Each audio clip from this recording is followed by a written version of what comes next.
الحمد لله رب العالمين. أشهد أن لا إله إلا الله وحده لا شريك له، وأشهد أن سيدنا ونبينا وإمامنا وحبيبنا وشفيعنا ومولانا محمدا عبده ورسوله صلى الله تبارك وتعالى عليه وعلى آله وصحبه وبارك وسلم تسليما كثيرا كثيرا. أما بعد، فقد قال نبينا صلى الله عليه وسلم: لا يؤمن أحدكم حتى أحب إليه من والده وولده والناس أجمعين، أو كما قال صلى الله عليه وسلم.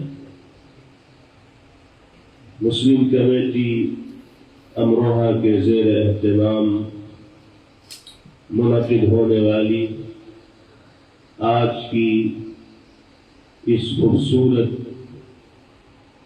نعتیہ نشست اور مجلس کے صدر محترم جناب نسیم خان صاحب اور عرصہ دراز سے اس نورانی محفل کی میزبانی اور ضیافت کا فریضہ انجام دینے والے ہم سب کے میزبان جناب ماسٹر اسلم عثمانی صاحب اور یہاں تشریف فرما قابل احترام استاد شعراء کرام، ارباب فہم و دانش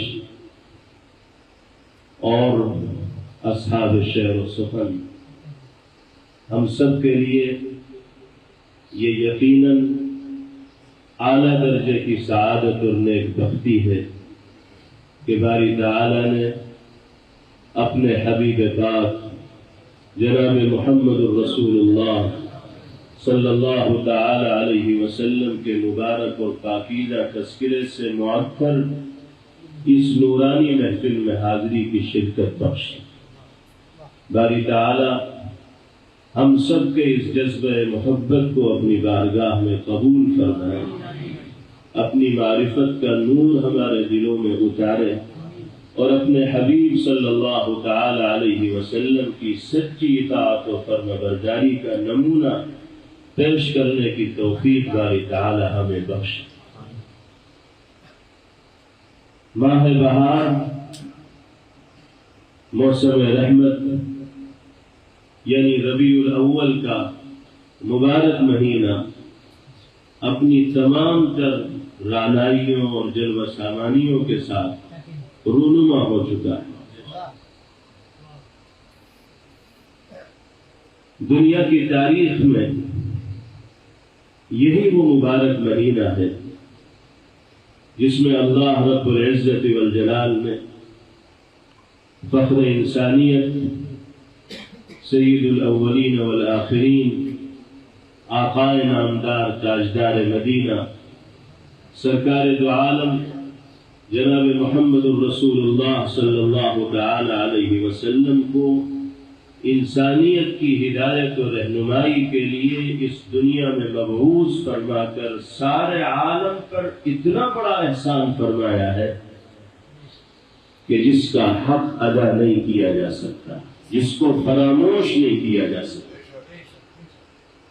نہ صرف اہل ایمان کی بلکہ روح زمین پر بسنے والی ہر مخلوق کی یہ ذمہ داری اور فریضہ ہے کہ وہ اللہ رب العزت والجلال کی جانب سے حاصل ہونے والے اس عظیم الشان انعام کا تصور کرتے ہوئے شکر کی ادائیگی کے جذبات کا اظہار کرتا ہے.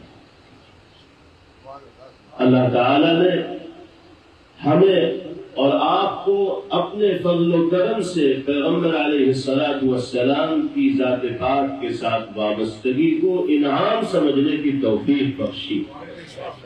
ورنہ دنیا میں ایسے بھی انسان ہیں جو اس نعمت کو نعمت نہیں سمجھتے، جو اللہ کے اس احسان کو احسان نہیں سمجھتے. اللہ کا کرم ہے ہم سب پر کہ اس نے ہمیں اس عظیم الشان انعام کو انعام سمجھنے کی توفیق بخشی ہے. بس اب اللہ سے کتنی استدعا اور گزارش ہے کہ باری تعالی ہم سب کو اس انعام کی لاج رکھنے کی بھی توفیق عطا فرمائے اور اپنے حبیب سے محبت و عقیدت کا وہ نمونہ پیش کرنے والا باری تعالی ہمیں بنائے جو آپ کی ذات پاک اور آپ کی مبارک شخصیت کے ساتھ عقیدت و محبت کا واقعتاً حق ادا کرنے والا۔ یقیناً آپ کے مبارک تذکرے سے معطر مجلسوں میں شرکت ہم سب کے لیے سعادت کی چیز ہے۔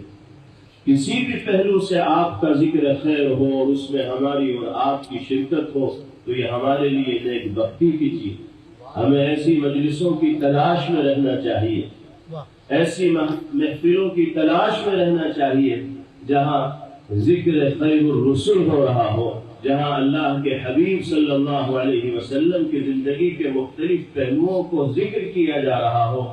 آج بھی حضرات شعراء نے بہت خوبصورت انداز میں نبی کریم علیہ السلام کی زندگی کے مختلف پہلوؤں کو ذکر کیا ہے، لیکن اس کے ساتھ ساتھ سب سے بنیادی اور اہم چیز جس کی جانب توجہ دلائی گئی حضرات شعراء کی جانب سے وہ یہی ہے کہ ہماری زندگی میں پیغمبر علیہ السلام کی زندگی کا عکس دکھائی دینے لگے، سنتوں کا نمونہ ہماری زندگی کے اندر زندہ ہو جائے، آقا کے اخلاق، آقا کا کردار، آقا کا برتاؤ، آقا کا رویہ، آقا کے معاملات، آقا کی نشست و برخاست، ان کے طور طریقے، یہ صرف ہماری زبانوں پر نہ ہو، ان کو صرف ہم سنتے اور سناتے نہ ہو، بلکہ ہماری عملی زندگی کے اندر اگر سرکار دو عالم صلی اللہ تعالی علیہ وسلم کی یہ پاکیزہ تعلیمات داخل ہو جائیں گی تو لازمی طور پر کایا پلٹ جائے گی، اور پھر وہی انقلاب پیدا ہوگا جو انقلاب پیغمبر علیہ السلام کی تشریف آوری کے وقت اس دنیا نے دیکھا۔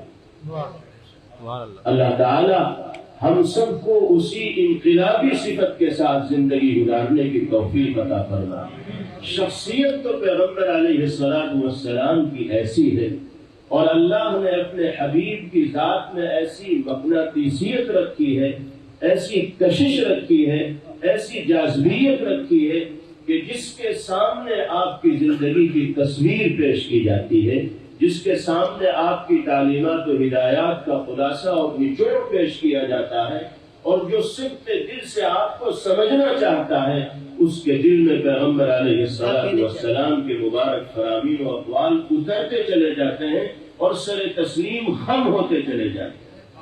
اللہ نے آپ کی محبت انسانوں کے معاشرے سے اور سماج سے نکال کر بے زبان جانوروں کے دلوں میں بھی پیدا کی تھی، بلکہ درخت، حجر، پتھر، ندی، نالے، بلکہ کائنات کا ذرہ ذرہ پیغمبر علیہ السلام سے محبت کیا کرتا تھا، اور آپ کی ذات پاک کے ساتھ عشق و عقیدت کے مظاہرے کو اپنے لیے سعادت تصور کیا کرتا تھا۔ اللہ نے وہ مٹھاس آپ کے مبارک نام میں رکھی ہے کہ آج بھی جب محبت کے ساتھ نام محمد لیا جاتا ہے تو نہ صرف یہ کہ زبان تر ہوتی ہے بلکہ دل سے لے کر جسم کا روح روح تر ہو جاتا ہے، خوش ہو جاتا ہے۔ لیکن شرط یہ ہے کہ محبت میں ڈوب کر اور عقیدت اور عظمت کے اعتراف کے ساتھ پیغمبر علیہ السلام کا نام نامی لیا جائے۔ جناب انور مسعود صاحب جو مزاحیہ شاعری میں معروف ہے، جانے جاتے ہیں، لیکن انہوں نے ایک نعتیہ کلام کہا ہے اور واقعاً بڑے سادہ انداز میں انہوں نے وہ باتیں لکھ دی ہیں پیغمبر علیہ السلام کے اوصاف کے حوالے سے کہ اگر یہ کہا جائے کہ قلم توڑ دیا ہے تو مبالغہ نہیں ہو۔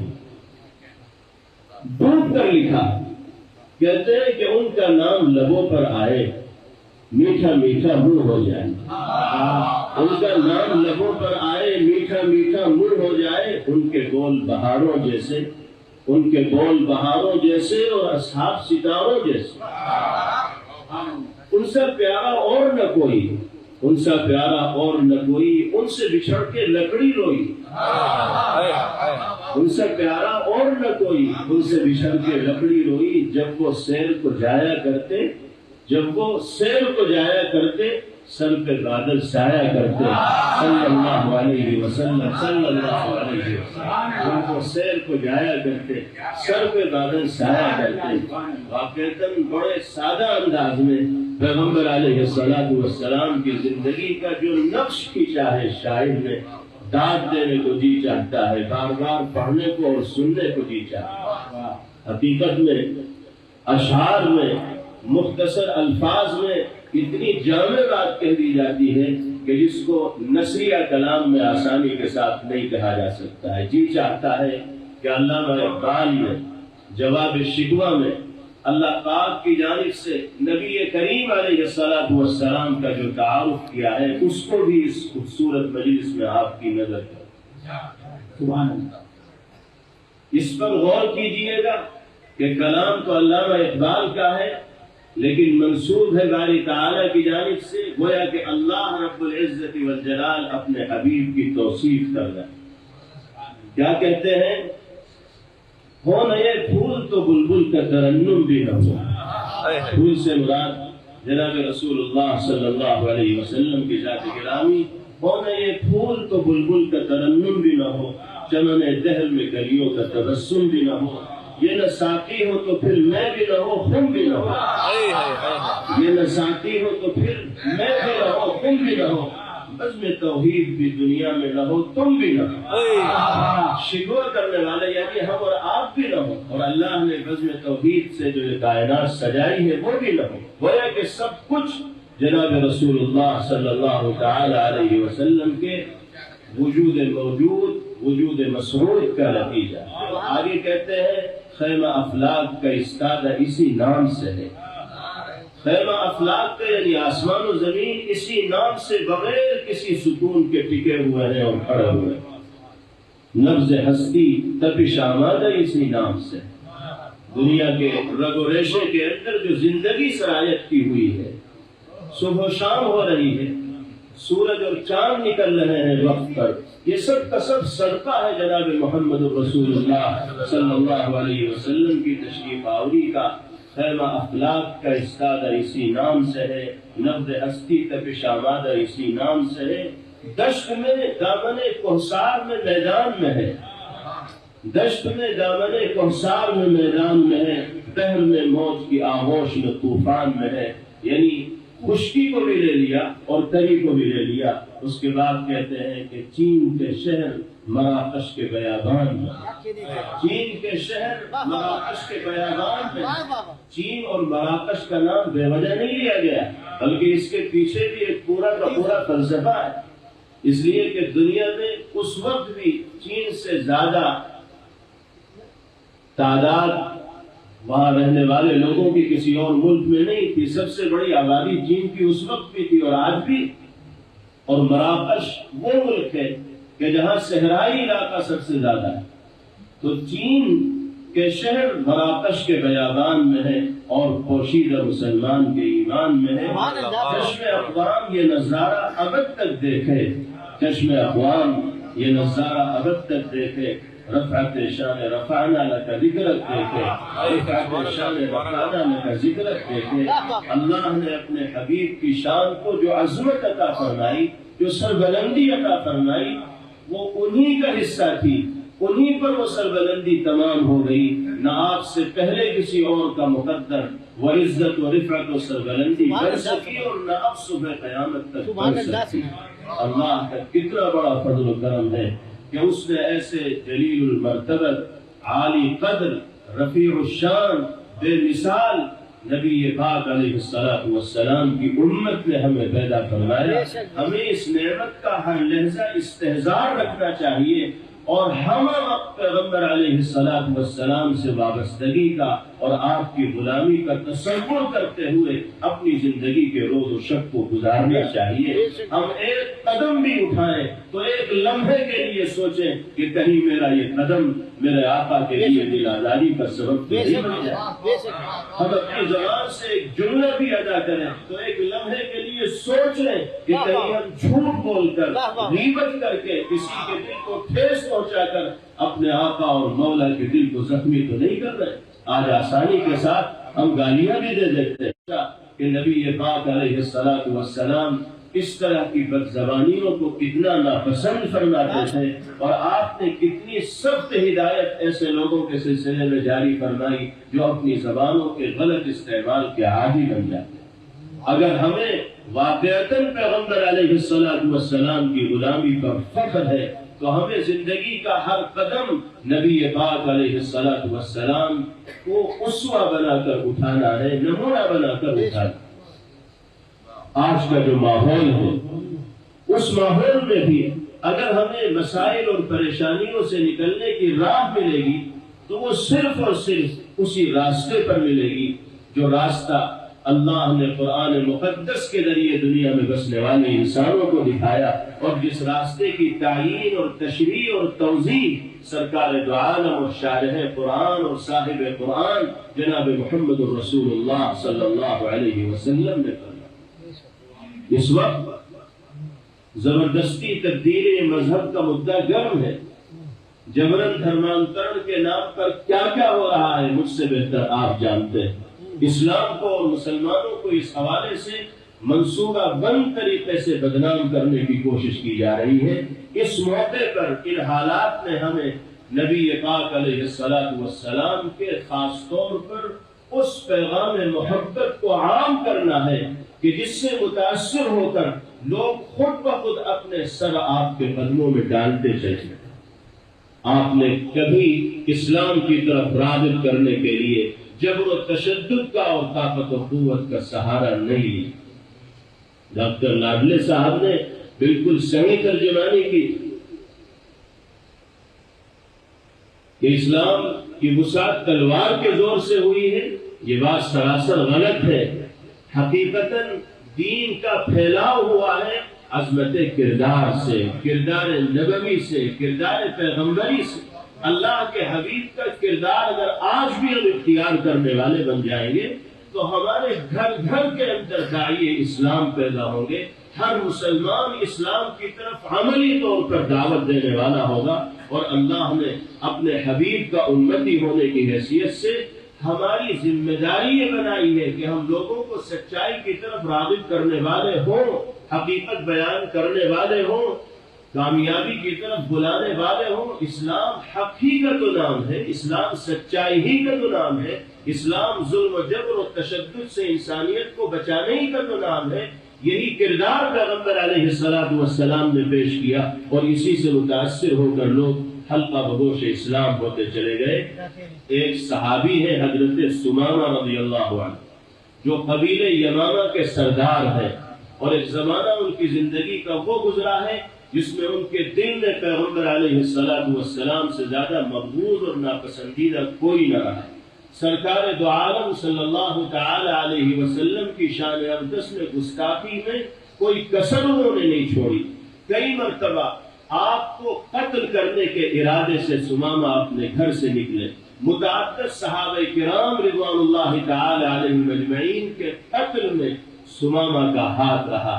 ایک دن وہ آتا ہے کہ یہی سمامہ گرفتار ہو کر مسجد نبوی میں لائے جاتے ہیں، اور مسجد کے ستون سے ان کو باندھ دیا جاتا ہے۔ صحابہ کو پتہ نہیں کہ ہم کس کو گرفتار کر کے لائے ہیں۔ پیغمبر علیہ السلام تشریف لاتے ہیں، آپ پوچھتے ہیں صحابہ سے کہ جانتے ہو یہ کون ہے جو قیدی بنا کر لائے گئے؟ صحابہ فرماتے ہیں کہ یا رسول اللہ ہمیں نہیں پتا۔ آپ بتاتے ہیں کہ یمامہ کا سردار سمامہ ہے، اور اس نے تو اپنی زندگی کو اسلام اور مسلمانوں کے خلاف دشمنی کے لیے وقف کر رکھا۔ تمہارے کتنے ساتھیوں کی شہادت میں اس کا ہاتھ ہے۔ آج یہ گرفتار ہو کر آ گیا ہے۔ پیغمبر علیہ السلام کی شان کریمی دیکھیے، آپ کا حسن کردار دیکھیے، حسن عمل دیکھیے، اور دشمنوں کے ساتھ برتاؤ اور رویہ دیکھیے۔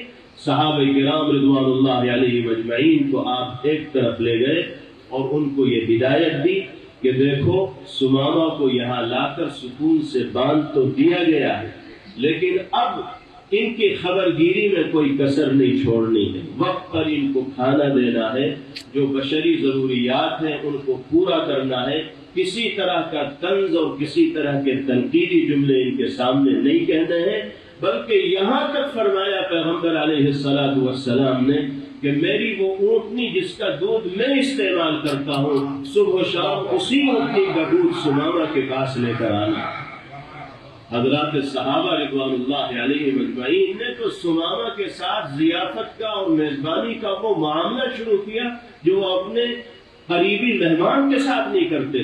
سمامہ متعجب اور حیران ہے کہ میں کیسا قیدی اور بندی ہوں کہ میرے ساتھ ایسے اکرام کا معاملہ کیا جا رہا۔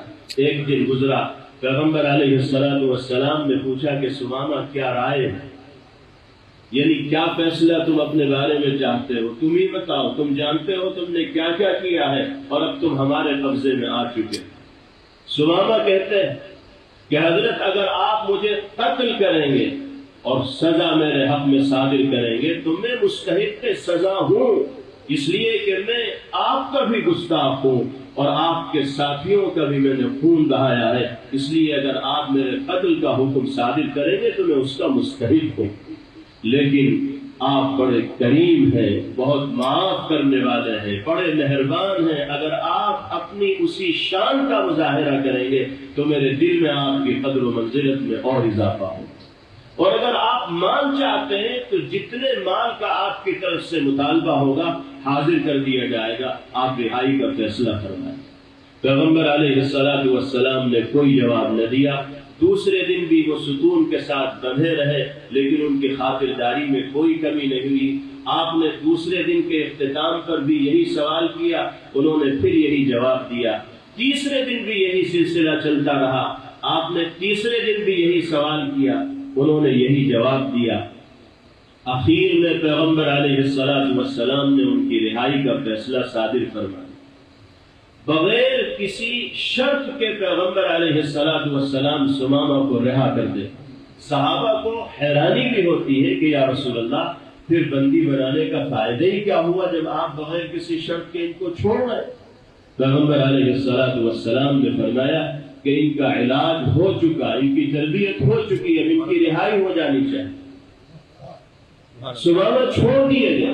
اب سمامہ مسجد نبوی سے نکلتے ہیں، مدینہ کے کنارے ایک نخلستان ہے، کھجور کا باغ ہے، وہاں ایک چشمہ ہے، وہاں جاتے ہیں، غسل کرتے ہیں، نہاتے ہیں، صاف ستھرے کپڑے پہن کر پھر پیغمبر علیہ السلام کی خدمت طیبہ میں حاضر ہوتے ہیں اور عرض کرتے ہیں کہ یا رسول اللہ میں اب آپ کے در کی دربانی کے جذبہ لے کر حاضر ہو گیا ہوں، آپ مجھے کلمہ پڑھا کر اپنے غلاموں میں شامل کریں۔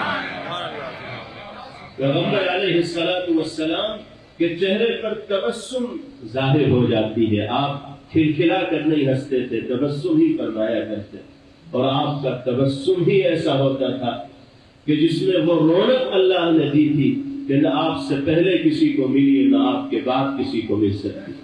آپ نے پوچھا کہ سمامہ ایسی زبردست تبدیلی اتنی جلدی کیسے پیدا ہوگا؟ کہا تو تمہاری زندگی میں ہم سے زیادہ ناپسندیدہ کوئی نہیں، ہم سے بات کرنے کو تم تیار نہیں، اور اب خود آئے ہو کہ ہمیں اپنے ساتھیوں میں شامل کر لیجیے۔ عرض کیا کہ یا رسول اللہ میں نے ان 3 دنوں میں آپ کا اور آپ کے ساتھیوں کا جو کردار دیکھا ہے، ان کا جو برتاؤ دیکھا ہے، ان کا جو رویہ دیکھا ہے، اس کو دیکھنے کے بعد میں مجبور ہو گیا ہوں اس بات پر یقین کرنے کے لیے کہ آپ سے زیادہ دیانتدار و امانتدار اور سچا انسان اس روئے زمین پر کوئی نہیں ہو سکتا، اور نجات کا راستہ صرف اور صرف وہ ہے جو آپ دنیا انسانیت کو دکھا رہے ہیں۔ میں نے ان 3 دنوں کے اندر دیکھا ہے، میں ایک بے بس قیدی مجبور بنا کر آپ کے ساتھیوں کے درمیان لایا گیا تھا۔ آپ اور آپ کے ساتھی جو چاہتے میرے ساتھ کر سکتے تھے، اور میرا کوئی دفاع کرنے والا یہاں نہیں تھا، لیکن میں نے ان 3 دنوں کے اندر دیکھا کہ مجھ سے سخت کلامی کرنا تو دور کی بات ہے، کسی نے تنزیہ جملہ بھی تو نہیں کر سکا، کسی نے اپنے پرانے ساتھیوں کو بھی تو نہیں یاد کیا کہ تم نے ہمارے فلاں ساتھی کے ساتھ ایسا کیوں کیا۔ ایسا کریمانہ رویہ اور برتاؤ تو میں نے پہلی مرتبہ اپنی ان آنکھوں سے دیکھا ہے، اور اللہ گواہ ہے مسجد نبوی کے اس ستون میں بننے سے پہلے واقعتاً آپ سے زیادہ ناپسندیدہ کوئی نہیں تھا، اور آج آپ میرے دل کو چیر کر اگر دیکھیں گے تو آپ سے زیادہ محبوب شخصیت میری نگاہ میں کوئی نہیں۔ آج میں آپ کے اشاروں پر سب کچھ کر گزرنے کے لیے تیار۔ یہ تبدیلی صرف سمامہ کی زندگی میں نہیں بلکہ نہ جانے کتنے قدسی نفوس اصحاب ایسے تھے کہ جن کی زندگیوں میں یہی چینجنگ پیدا ہوئی ہے اور یہی تبدیلی آئی ہے، اور یہ تبدیلی پیغمبر علیہ السلام نے عظمت کردار اور بلندی اخلاق کے نتیجے میں دنیا کے اندر پیش فرمائی۔ آج ضرورت اسی بات کی ہے کہ پیغمبر علیہ السلام کے سیرت طیبہ کے اسی پہلو کو دنیا کے اندر عام کیا جائے، اور جو لوگ یہ شور مچا رہے ہیں، میڈیا ٹرائل کر رہے ہیں کہ اسلام جبرن مسلمان لوگوں کو اپنی طرف راغب کرتے ہیں، لالچ دے کر اپنی طرف راغب کرتے ہیں، تشدد اور سختی کا سہارا لیتے ہیں، ان کو آئینہ اگر دکھایا جا سکتا ہے تو پیغمبر علیہ السلام کے اسی کردار سے دکھایا جا سکتا ہے۔ جب آپ کا کردار دنیا کے سامنے آئے گا تو ان کا جھوٹا ہونا دنیا کے سامنے ثابت ہو جائے گا۔ یہ سراسر جھوٹ ہے کہ زبردستی لوگوں کو اسلام کی طرف راغب کیا جا رہا ہے۔ اسلام ایک داعیانہ مذہب ہے، ہر مسلمان اپنے عمل سے لوگوں کو اسلام کی طرف بلاتا ہے، اسلام کی دعوت دیتا ہے۔ ہمارا اور آپ کا بھی یہی فریضہ ہے، اور مرتے دم تک ہر مسلمان اس فریضے کو انجام دیتا رہے گا۔ اللہ ہم سب کو حق کا علم بردار بنائے، حق کی توسیع کرنے والا بنائے، حق کی اشاعت کرنے والا بنائے، اور اللہ پاک ہم سب کے دلوں میں جوڑ پیدا فرمائے، محبتیں پیدا فرمائے، ایک دوسرے کی عظمت و احترام کے ساتھ دکھ اور درد میں شریک ہو کر انہی جذبات کے ساتھ زندگی گزارنے کی توفیق عطا فرمائے۔